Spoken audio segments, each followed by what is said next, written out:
My name is Patrick Foley, and this is my review of The Thistle in the Kiss for UK Film Review. So this is a feature-length drama film set around a brother and sister's heartfelt conversation on the side of a road on New Year's Day.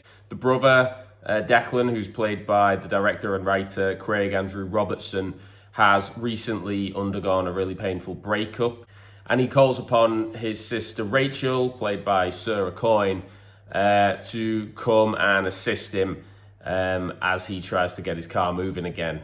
As they're stranded on the roadside, they go into some pretty deep topics, including about Declan's now former partner Stephanie, who's played by Leonora Cooke, and a revelation that links Rachel and Stephanie from before Declan and her started to date, recontextualizes their entire understanding of their sibling relationship.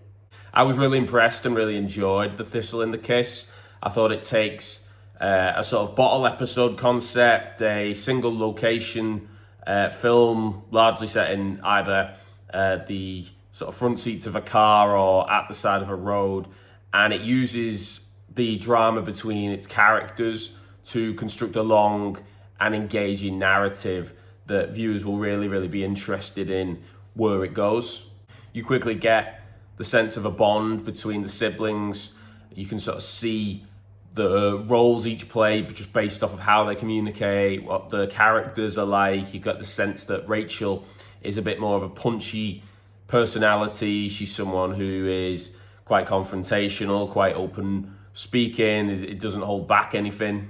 Whereas Declan is maybe a little more introspective, he's a little more reserved, and you can sort of see how the central conflict that exists between him and his former girlfriend Stephanie has come about, because his personality seems to be a little bit different from that of Rachel, and you can assume also from the rest of the family who don't seem to get along with Stephanie the way he does. I felt the characters had a really sort of defined way of communicating. They're both standalone characters on their own right, as is Stephanie in the scenes that she's involved in.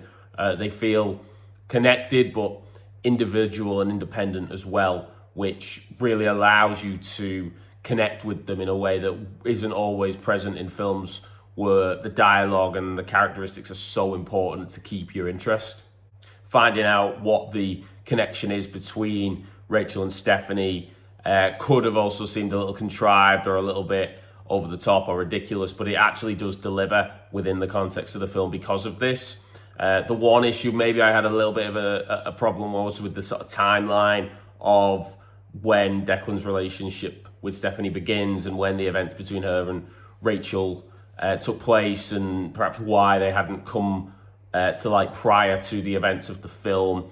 But as is kind of hinted at within the film, the Christmas period is often a time where high stress can cause some deep-rooted secrets to emerge, so that's a forgivable one.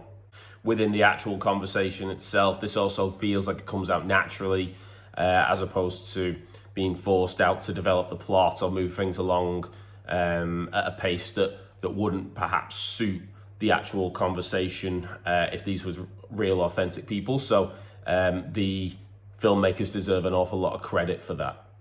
I also loved the overall setting and staging of the film, being set largely on the roadside in Scotland, created this really cool sense of isolation and of the sort of foggy background, really matching the sense that there are secrets in the dark that haven't come to light.